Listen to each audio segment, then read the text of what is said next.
தமிழகத்தில் மொத்தம் 2 நாட்கள் அமித்ஷா பிரச்சாரம் மேற்கொள்கிறார்.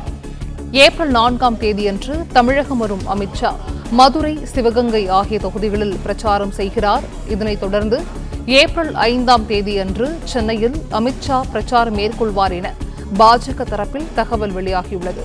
இதுகுறித்த முழு விவரங்களையும் செய்தியாளர் ராஜகுமரன் வழங்க கேட்கலாம். ராஜகுமரன், வணக்கம். இது தொடர்பான விவரங்கள். மக்களவைத் தேர்தலில் பரப்புரை மேற்கொள்வதற்காக பாஜக சார்பில் பல்வேறு மத்திய அமைச்சர்களும் மூத்த தலைவர்களும் தமிழகத்திற்கு தொடர்ச்சியாக வருகை தர இருக்கின்றார்கள். அந்த வகையில் வரும் 4ஆம் தேதி தமிழகம் வருகின்றார் மத்திய உள்துறை அமைச்சர் அமித்ஷா. மதுரை மற்றும் சிவகங்கை மக்களவைத் தொகுதிகளில் நடைபெறக்கூடிய தேர்தல் பரப்புரை கூட்டத்தில் பங்கேற்று தென் தமிழகத்தில் இருக்கக்கூடிய அனைத்து வாக்காளர்களுக்கும், அதாவது அனைத்து வேட்பாளர்களுக்கும் ஆதரவு திரட்டக்கூடிய வகையில் இந்த பயணத்தை மேற்கொண்டிருக்கின்றார் அமித்ஷா அவர்கள்.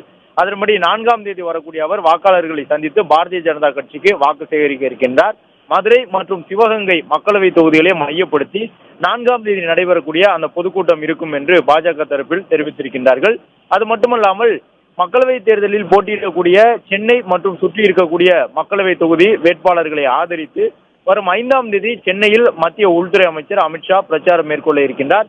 பாஜக சார்பில் கூட்டணிகள் எல்லாம் இறுதி வடிவம் பெற்று தேர்தல் களத்திற்கு தயாராகி இருக்கக்கூடிய சூழ்நிலையில் வேட்புமனு தாக்கலும் நிறைவடைந்து வேட்பாளர்கள் யார் என்ற விவரம் நாளை மறுநாள் நிறைவடையக்கூடிய சூழ்நிலையில் மத்திய உள்துறை அமைச்சர் அமித்ஷா தமிழகத்தில் போட்டியிடக்கூடிய பாரதிய ஜனதா கட்சி தலைமையிலான தேசிய ஜனநாயக கூட்டணியின் அனைத்து வேட்பாளர்களையும் ஆதரித்து தேர்தல் பரப்புரை கூட்டத்தில் பங்கேற்பதற்காக 4ஆம் தேதியும் 5ஆம் தேதியும் தமிழகத்திற்கு பயணம் மேற்கொள்ள உள்ளார்.